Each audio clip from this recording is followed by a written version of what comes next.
नाम जप। सब कुछ इसी से प्राप्त हो जाएगा, विश्वास कर लीजिए। तो लोग पूछते हैं कौन सा नाम जप करें? तो पहली बात है कि जो आपके गुरु ने नाम दिया है वो नाम जप करो। यदि आपने गुरु नहीं बनाया तो जो नाम आपको भगवान का प्रिय हो, गोपाल शास्त्र नाम में हजार नाम है, विष्णु शास्त्र नाम में हजार नाम है, रामकृष्ण हरि शिव, जो नाम आपको प्रिय हो नाम जप करो। वो आपको गुरु से मिला देगा, गुरु मंत्र दिलवा देंगे, वो आपको भगवत प्राप्ति का सब वही नाम करवा देगा। आप शुरू तो करो नाम जप करना। जिनको सौभाग्य से गुरु मिल गए हैं, अपने गुरु के द्वारा दिए हुए नाम पर आसक्त हो जाओ। और मन का एक स्वभाव है, ये बगल में कुछ लेके चलने का स्वभाव है, गुरु से हट कर कुछ लेके चलने का। ये स्तोत्र ले लें, ये नाम ले लें, ये इसका स्वभाव है। इसी स्वभाव को हटाना है। गुरु ने कहा राम तो राम, गुरु ने कहा राधा तो राधा जीवन, उसी से आप देख लेना सब कुछ प्राप्त हो जाएगा। नाम की बड़ी महिमा है। विभिन्न ग्रंथों में भगवान के विभिन्न नामों को गाया गया है। जो तुम्हें नाम प्रिय लगे या जो गुरुदेव ने दिया है। 38 शास्त्र नाम तो हमारे पास है। भाई जी महाराज से हनुमान प्रसाद पोद्दार जी कहते 38 शास्त्र नाम तो हमारे पास है, 38 शास्त्र नाम। और भगवान के अनंत नाम है।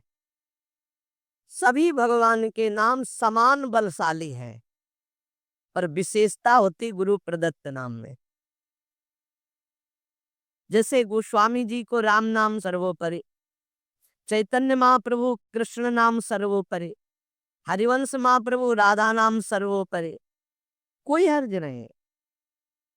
उसी एक परम तत्व के अनेकों नाम हैं, जिसको जो प्रिय लगे खूब पकड़ लो उस नाम को, जोर से बार बार उसे जपो।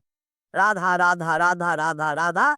अब 2 घंटा जपा, इसके बाद दे दिया पूरे विश्व को, धन्य हो जाए हमारा विश्व, हो गया।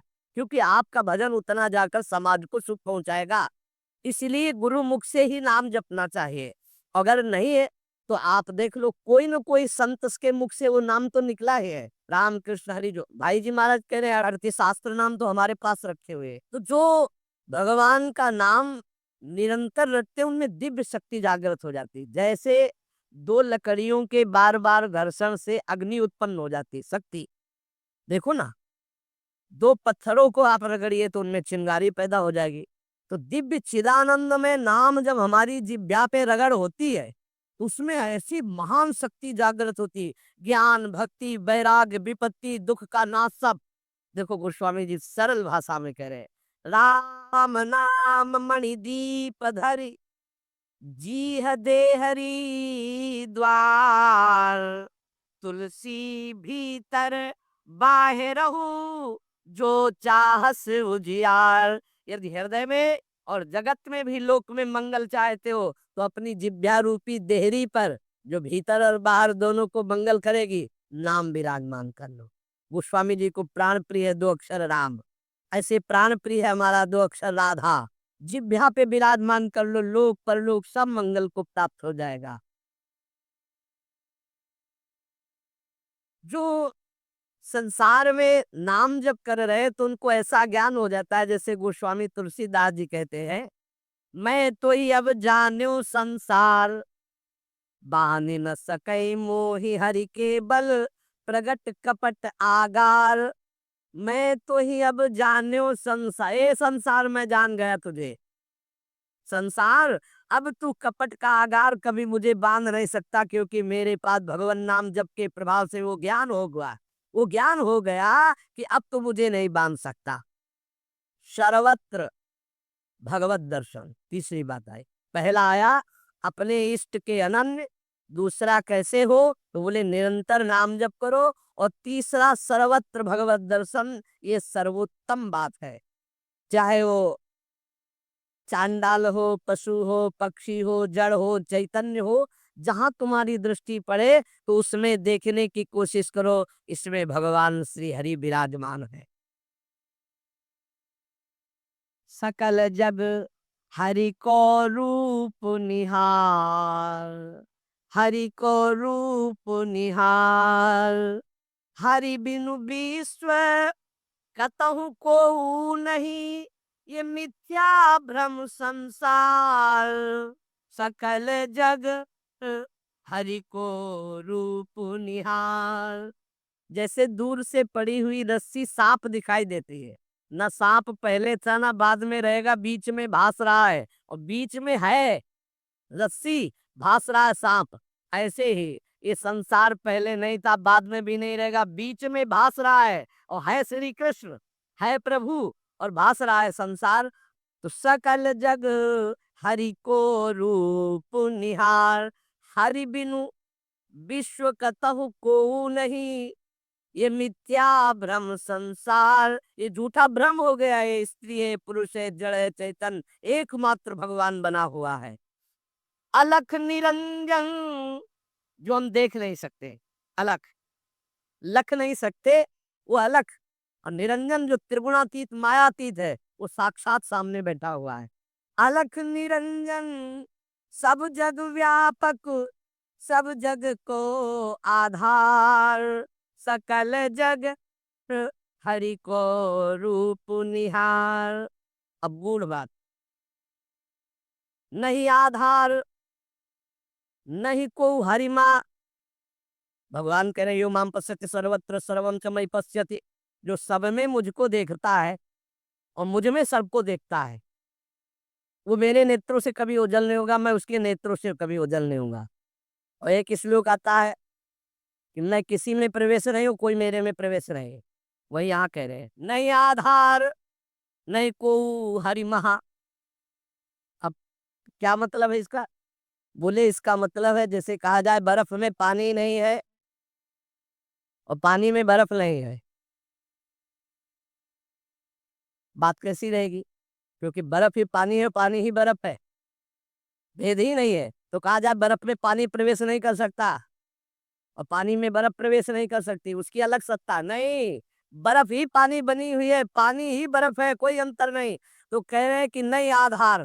बोले कैसी बात कह रहे हो? बोले इसलिए कह रहा हूं कि वही वही है, दूसरा कोई है नहीं। प्रभु किसी में प्रवेश नहीं करते, क्योंकि प्रभु ही है पहले से, तो किस में प्रवेश करे? और कोई प्रभु में प्रवेश नहीं कर सकता, क्योंकि कोई है ही नहीं, प्रभु ही है। यह रहस्य रघुनाथ कर बेग न जाने कोई, और जो जाने रघुपति कृपा तो सपने मोह न हो। स्वयं हरि जगत बले हुए हैं, सब कुछ ये हरि बैठे हैं, बस ये नेत्रों का हमारा दोष हट जाए, चश्मा बदल जाए, केवल हरि है। सी राम में सब जग जानी, मानी नहीं, जानी, जान के देख के। अति समीप अति दूर, अनोखे जगमा जग के पार। अति समीप, भगवान कितने समीप है, आपके समीप इतने कि उनसे ज्यादा कोई समीप नहीं है, बहुत नजदीक है। बहिरंतस्य भूतानाम अचरम चरमेव च, सूक्ष्मात् तद्विज्ञेयम दूरस्थम चान्तिके च तत्। इतने नजदीक है कि अपने आप से भी नजदीक हरि है, अपने आप से भी। आप अभी अपने को शरीर मान रहे हैं या मन मान रहे हैं या स्वभाव मान रहे हैं, स्थूल सूक्ष्म कारण तीनों से नजदीक भगवान है।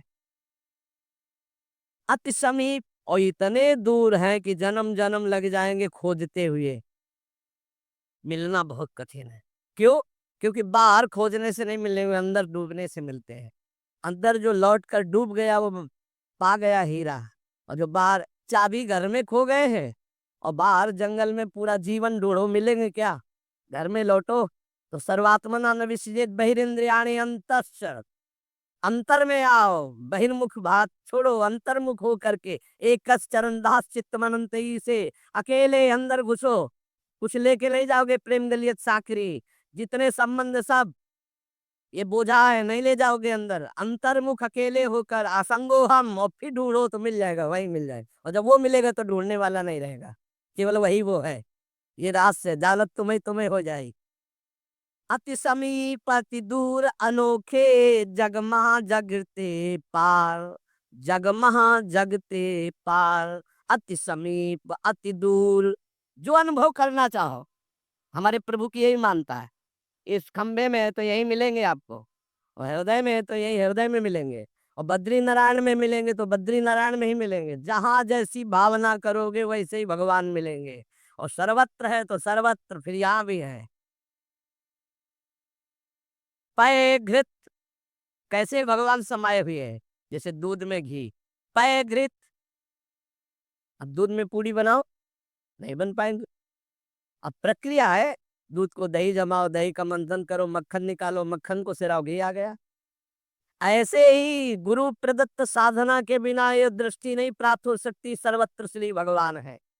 भगवान कैसे समाये हुए हैं? पय घृत, दूध में घी के समान।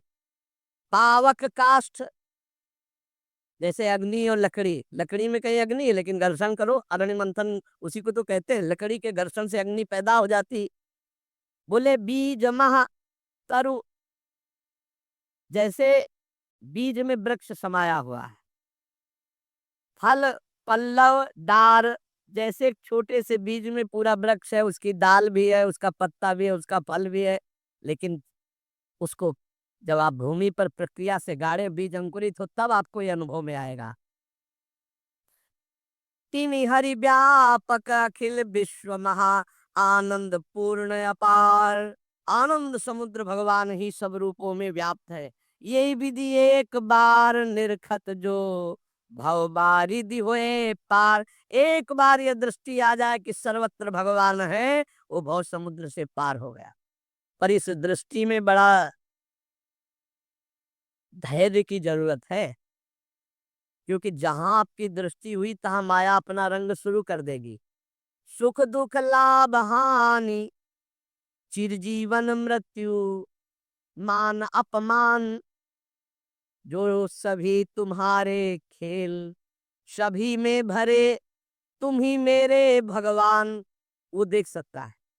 जब देखने चलोगे ना भगवान को, तो ये द्वंद अपना आक्रमण करेंगे। कभी सुख फंसा लेगा, कभी दुख, कभी लाभ, कभी हानि, कभी मृत्यु का भयावा, कभी मान, कभी अपमान। जो इन सब में भगवान को देखता है वही निकल पाएगा। बड़ा कठिन है जब कोई अपमान करे उसमें भगवान देखे।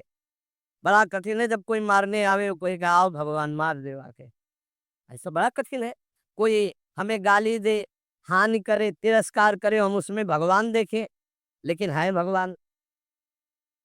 बहुत कठिन है। भगवान एक ऐसी स्थिति दे तभी होता है, नहीं तो ऐसे। अब नामदेव जी ने जब कुत्ते में भगवान को देख लिया, भूत में भगवान को देख लिया, तो एक भगवान से सख्य भाव से बात करने लगे। एक दिन कहा, विठ्ठल भगवान, पांडुरंगा, आपकी कृपा से अब मैं सब में आपको पहचान लेता हूँ। भगवान ने कहा सही। बोले आप किसी भी रूप में छुपो, अब हम आपको पहचान लेंगे। भगवान मुस्कुरा दे। बातचीत करते थे भगवान पांडुरंगा जी, विठ्ठल भगवान। थोड़ी देर में विचार आया कि मंदिर में बैठ के भजन करने से बड़ी भीड़ हो रही, लोग आ जा रहे हैं, विक्षेप पड़ता, मंदिर के पीछे चलते हैं। अभी तक विचार नहीं आया था। अब मंदिर के पीछे जाके जो भजन में लगे, कीर्तन में, सो देखा कि दसियों बच्चे आ गए, कबड्डी खेलने लगे। यहाँ बड़ा विक्षेप है, चलो नदी किनारे चलते हैं। तो नदी किनारे जाकर कीर्तन करने लगे। अभी कीर्तन शुरू ही हुआ था कि वहां बैलगाड़ी से तंबू कनात उतरने लगी, हो हल्ला शुरू हो गया। उनके नजदीक दूर से गए, बोले "ए, यहाँ हम भजन करने आए थे, यहाँ भी उपद्रव शुरू किया।" तो उसकी पत्नी गड़ासा लेके निकली। बोले हम भोजन की व्यवस्था भगवान ने कर दी है, मिल गया है, काट के अभी हम बनाते हैं, हम सब लोग खाते हैं। नामदेव जी ने कहा यहाँ तो मरने वाला प्रोग्राम शुरू हो गया, ये कौन लोग है जो हमें काट के खाएंगे।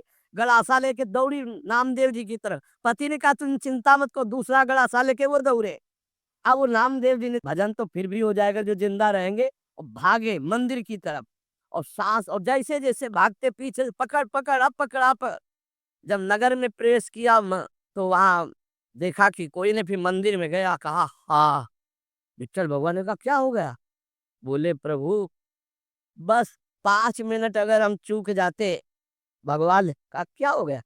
बोले प्रभु ऐसा ऐसा घटना घटी, पता नहीं किस देश के वो लोग थे, वो कह रहे थे लाओ काट के खाते हैं, और वो दौड़ पड़ी उनकी पत्नी, फिर वही। बोले पहचाने नहीं क्या? बोले प्रभु पहचानना क्या है, वो इतना बड़ा गड़ा साले। बोले रुक्मिणी जी वो थी और मैं था, और कौन था, और कोई दूसरा थोड़ी था। बोले अगर मैं छुपना चाहूँ तो तुम मुझे पहचान लो। बोले प्रभु प्रभु सोई जाले जी, देव जलाई जाल तुम्हें तुम्हें। भगवान, ये कभी अहंकार न कर ले कि मैं बड़ा भगत बन चुका हूँ, सब में भगवान देखता हूँ। ऐसा रूप लेके आएंगे कि समझ ही नहीं पाओगे। मान अपमान, सुख दुख, निंदा स्तुति, जन्म मृत्यु, इसे समान देखने वाला जीवन मुक्त होता है। देखो ये इस पर हमें समान होना पड़ेगा। द्वंद्व विमुक्ता, सुख दुख संगई। क्या देखना होगा? सभी मेरे प्रभु के खेल है, सभी में प्रभु भरे हुए हैं और प्रभु का पावन स्पर्श हमें प्राप्त हो रहा है। इससे मिलता मुझे सर्वदा, सब में सुखद तुम्हारा स्पर्श। अता नहीं हो पाते मन में कभी सोच उद्वेग अमर्ष। चाहे जैसी परिस्थिति हो, बहुत आनंद रहता है यदि भगवत भाव में रहोगे। जगत भाव में तो कैसे भी रहो दुख ही दुख है, भगवत भाव में बहुत आनंद। बोले जब कोई पीटता है, अपमान करता है, तो मुझे ये दिखाई देता है मेरे हरि है स्पर्श कर रहे हैं आपके महान पावन स्पर्श का। ये प्रेम को जब हम सर्वत्र भगवान देखते हैं तो दुख नाम की चीज और भगवान का वास्तविक स्पर्श प्राप्त होता है। कभी अनुभव करना, अगर अपमान हो और उस समय आप भगवत भाव में हो, तो अपमान भी आपको और भाव वृद्धि करके रुलाने वाला बन जाएगा, प्रभु के प्रेम में रुलाने वाला। किसी अवस्था में भी होती नहीं अशांति, नहीं उर्दाह, हसमुख सदा दिखता प्रभु का, नित्य नवीन पूर्ण उत्साह। दृढ़ विश्वास हो जाता है, इसलिए अशांति नहीं होती। एक दिन एक सन्यासी संत विचरण कर रहे थे, तो कुछ उद्दंड लोगों ने सोचा कि कुछ अर्थ होगा, पर उनको ये पता नहीं था कि ये सन्यास के नियम से जो चलते हैं उनके पास अर्थ नहीं होता। वो कभी धन का स्पर्श नहीं करते। नहीं, जो सन्यास धन का स्पर्श नहीं, काठ की स्त्री का भी स्पर्श नहीं। बड़ा नियम, सन्यास धर्म का मतलब ही होता है साक्षात नारायण स्वरूप। अब उन्होंने उनके झोला देखा तो उसमें वही गीता आदि शास्त्र और तो कुछ निकला नहीं, तो बड़ी गुस्सा लगी, ईंट से उनका सर फोड़ दिया। खून खून ऐसे और वो फोड़ के, ऐसे बड़े निर्दयी लोग होते हैं। वहीं से एक डॉक्टर गाड़ी से निकले, देखा एक संत जो है घायल पड़े हैं, उठाया ले गए अपने अस्पताल में, टाका लगाया, दवाई और गर्म दूध पिला रहे थे। तो जो राज कर्मचारी पुलिस को भी सूचना की इन्होंने, तो पुलिस भी साथ वहां आई और कहा, डॉक्टर ने पूछा, महाराज जी आप बता सकते हैं कि किसने आपका सर फोड़ा? बोले बता सकता हूँ, पक्का मुझे याद है आपने। हाँ, वो तो बोले महाराज आप कैसी बात करते हो, हम तो पुलिस कर्मचारी का इनकी बात मत मानना, इस समय इनका दिमाग सही नहीं। बोले नहीं, मैं बहुत दिमाग सही बोल रहा हूँ। तुम्ही ने मारा और तुम ही दूध पिला रहे हो, तुम्हारे सिवा और किसी ने नहीं किया। अब वो तो घबरा गए, बोले महाराज आप हमें फंसा क्यों रहे हो? बोले नहीं नहीं, तुम हमें नहीं फंसा सकते, तुम ही ले जब फिर वो डॉक्टर के ऊपर पुलिस वालों ने कहा महात्मा सही बोल रहे हैं, तब उन्होंने पुलिस वालों से कहा कि आप समझो, मेरे भगवान ने वो रूप रखकर मुझे मारा और इस रूप में भगवान ही मुझे बचाए, तो भगवान ही तो है ना। तब डॉक्टर बचे, नहीं तो सिद्ध पुरुष अपनी भावना में बोल रहे, बेचारा बच जाता। आप ही पीटने वाले हो और आप ही दूध पिलाने वाले हो, इसमें कोई अंतर। इसलिए किसी भी तरह उनके हृदय में अशांति या जलन नहीं होती। चाहे वो राम उपासक हो, शिव उपासक हो, कृष्ण उपासक हो, जगदम्बा उपासक, अपने इष्ट को सर्वोपरि मानना और किसी के भी इष्ट की निंदा न करना और उसको नीचा ना दिखाना, अपने लिए अपने इष्ट को सर्वोपरि मानना। ये भावना इतनी जोर की होनी चाहिए कि अपने इष्ट के सिवा और कुछ रह ही न जाए पूरी सृष्टि में। उत्तम के बस अस मन माही, सपने हो आन पुरुष जग नाही। एक बार गोस्वामी तुलसीदास जी वृंदावन आए, प्रातःकालीन वेला अपनी नित्य दिनचर्या करके निकले दर्शन करने के लिए। तो श्रृंगार में जिन ठाकुरों के दर्शन किए, तो सब में मुरली, मोर मुकुट, ललित त्रिभंगी, पार्श्व में श्री राधा किशोरी। प्रणाम किया तो कहा कहूँ छवि आजू की, भले बने हो नाथ। नाथ आप ही हो, मुझे पता है बहुत सुंदर हो, प्रियाजू के साथ विराजमान हो। पर महाराज मेरे मन में पूर्ति नहीं हो रही, दर्शन की पूर्ति नहीं हो रही। जो प्यास है वो मेरी तृप्ति नहीं हो रही। मैं देख रहा हूँ सामने सलोने आप मेरे ही प्रभु हो, गोरी प्रिया जो आप मेरे ही हो, मुझे कोई संशय नहीं है। पर ये रूप हमारी तृप्ति का कारण नहीं है। देख लो इष्ट निष्ठा, जबकि जड़ चैतन्य को सबका बोध है, गोस्वामी जी को। प्रभु जब मैं आपके कर कमल में मुरली देखता हूँ और मयूर पिच्छ मस्तक पर देखता हूँ और सीधे खड़े होने की जगह 3 जगह से टेढ़े ललित त्रिभंगी देखता हूँ, बड़ा सुंदर रूप है, मुझे तृप्ति नहीं। तुलसी मस्तक तब नवे जब धनुष बाण हो हाथ, साष्टांग दंडवत तो तब करूंगा जब मुरली की जगह सारंग धनुष हो और टेढ़े की जगह सीधे हो जाओ, राज मुकुट चक्रवर्ती सम्राट का धारण किए हुए।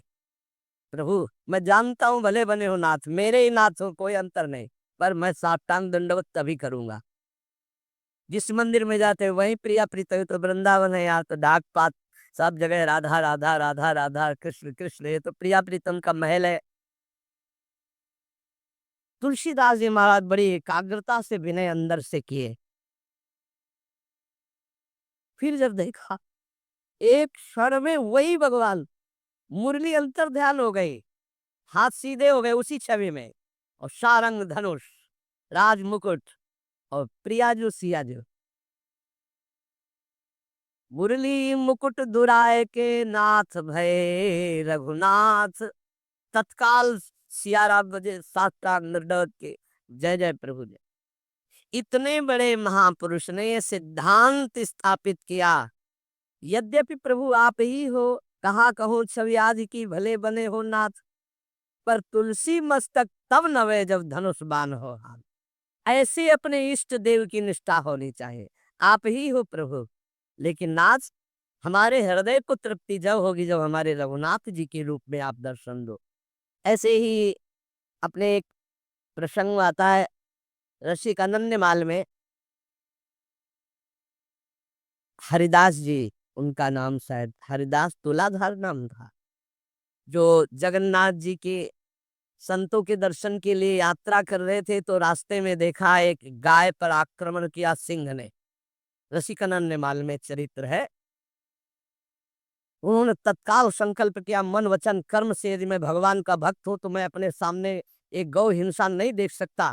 तो उन्होंने सिंह को कहा कि प्रार्थना है, रुक जाइए आप। भजन के प्रताप से सिंह रुक गया। भजन का बहुत बड़ा बल होता है। और कहा मुझे खा लीजिए, लेकिन गाय को नहीं खाने देंगे हम। आप कृपा करो, मैं नहीं कहता कि आप अपना पेट ना भरो, मांसाई से पेट भरो, लेकिन मुझे खा लो। सिंह ऐसी दृष्टि से मानो देखा, उनके हृदय में आया कि अच्छा मैं बूढ़ा हूँ, तुम्हारा पेट नहीं भरेगा, तो मेरे जवान लड़का, बस मुझे कुछ समय दीजिए, मैं लौट के जाता हूँ, अपने पुत्र को साथ लेके आता हूँ, वो हष्ट पुष्ट जवान है और मैं, दोनों को खा लेना, गाय मत खाओ। भजन का बड़ा प्रभाव होता है। सिंह शांत हो गया, वो लौट के आया, अपने पुत्र से कहा मैं वचन दे के आया हूँ सिंह को, वो गाय को खा रहा था, अब आप चलो और हम दोनों को खाएगा, उसका पेट भर जाएगा। ये देखो धर्मात्मा पुरुष की संतानों का पहली बात तो पिता आज्ञा का पालन होगा, और दूसरी बात गौ रक्षा के लिए हमारे प्राण जाएंगे। आज हमारा जन्म धारण करना सार्थक हो गया, और पिताजी चलो आगे आगे वो चलने लगा। जब वहां पहुंचे, प्रार्थना की, बिल्कुल वैसे सिंह बैठा था, गाय जा चुके थे। प्रार्थना की मुझे खा लो और मेरे बेटे को खा लो। बड़ी जोर से गुर्राया सिंह, दहाड़ा, आंख मूंद के बैठ गए। थोड़ी देर देखा कि आक्रमण ही नहीं हुआ, तो जब देखा तो शंख चक्र पद्म गदा धारण की हुई भगवान नारायण, तो उनका अच्छा परीक्षा ली जा रही थी। प्रणाम किया और कहा प्रभु आप, और उदास हो गए। तो उनका तुम प्रसन्न होते हुए भी उदास कैसे हो गए? बोले प्रभु मेरे नेत्रों को बांध पड़ गई है, निकस कुंज ठाढ़े भये, हरिवंश महाप्रभु के शिष्य थे। निकस कुंज ठाढ़े भये भुजा परस्पर अंश, से आधा वल्लभ मुख कमल निरख नयन हरिवंश। मैं जानता हूं मेरे ही प्रभु पर मुझे प्रसन्नता नहीं। अगर मुझे प्रभु प्रसन्नता देना चाहते हो तो उसे वहां तत्काल जो शंख चक्र गदा पद्म धारण किए हुए भगवान नारायण से अंतर ध्यान हो गए, वही तत्व है ना। तत्काल प्रिया प्रीतम के रूप में नेत्र शिरा गए। एक प्रसंग आता है प्रियालाल ब्रजलीला के अंतर्गत, एकांतिक कोई वार्ता करना चाहते थे समस्त गोपी मंडल के मध्य में, तो अंतर्धान हो गए। पूज्य भाई जी से हनुमान प्रसाद पोद्दार जी ने लिखा। अब सांकेतिक कुंज में जाकर लाल जो विराजमान हो गए, प्रिया जो दूसरे मार्ग से उधर चली और गोपीजन दूसरे मार्ग से। गोपीजन वहां शीघ्र पहुंच गए और देखा लाल जो ने कि गोपियां आ गई। अब क्या करे, तो दो भुजा बढ़ा ली। भाई जी ने लिखा ब्रज लीला के अंतर्गत वही श्याम सुंदर है, पर दो भुजा बढ़ने का नजदीक गए, बस नेत्रों से प्रणाम किया और कहा हे भगवान नारायण हम पर कृपा करो, हमारे प्रीतम श्याम सुंदर मिल जाए, और आगे बढ़ गए। दो भुजा बढ़ा ले से कोई प्रियता नहीं किसी गोपी कह रहे हो।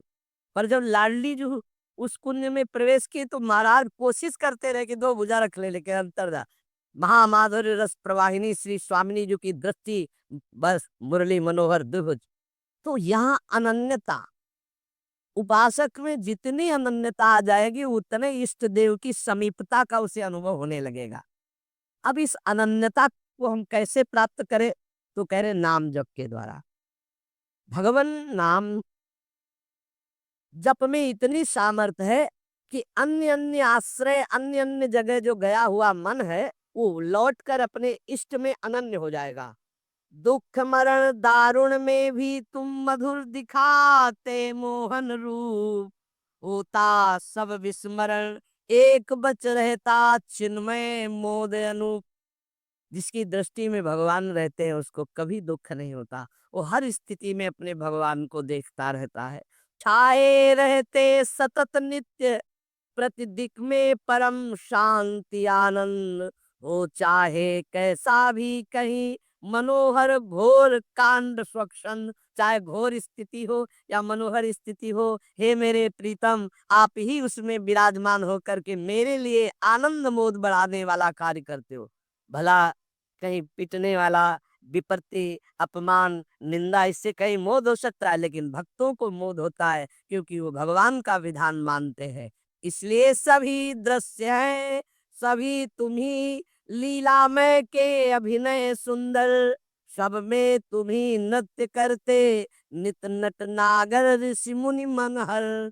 हे मुनियों के मन का हरण करने वाले मोहन मदन त्रिभंगी, मोहन मुनि मन रंगी, आप ही हो हर स्थिति में, हर परिस्थिति में, इसलिए मुझे कभी अशांति, कभी हृदय में जलन नहीं होती। तो ये तीन बातें जीवन में भक्त के आ जानी चाहिए। पहली बात है हमें अपनी शक्ति को जागृत करना है सात्विक आराधना के द्वारा, और वो शक्ति है अनन्य भाव, अपने इष्ट में आ जाना। अनन्य भाव की पूर्ति के लिए निरंतर नाम जप करना है, और वो नाम है गुरु प्रदत्त, या गुरु नहीं मिले तो जो नाम प्रिय लगे निरंतर। तीसरी बात है कि सब में हमारे भगवान विराजमान है, सब विधान मेरे भगवान के हैं, इसलिए मेरा कभी अमंगल, कभी अहित हो ही नहीं सकता, क्योंकि मंगल भवन भगवान का विधान, चाहे वो अपमान हो, चाहे निंदा हो, चाहे तिरस्कार हो, वो मंगल ही होता है। इन तीन बातों में जो स्थित हो गया वो तीनों लोकों पर विजय प्राप्त कर लिया, त्रिगुणात्मिका माया पर विजय प्राप्त कर लिया, वो त्रिभुवन पति का प्राण प्यारा हो जाता है, भगवान उसे अत्यंत प्यार करने लगते हैं। इसलिए अपनी शक्ति को जागृत करो, खो मत, अपने इष्ट के अनन्य हो जाओ, निरंतर नाम जप करो और सब में भगवत भावना करो। शेष चर्चा आगे। श्री राधा वल्लभ लाल की।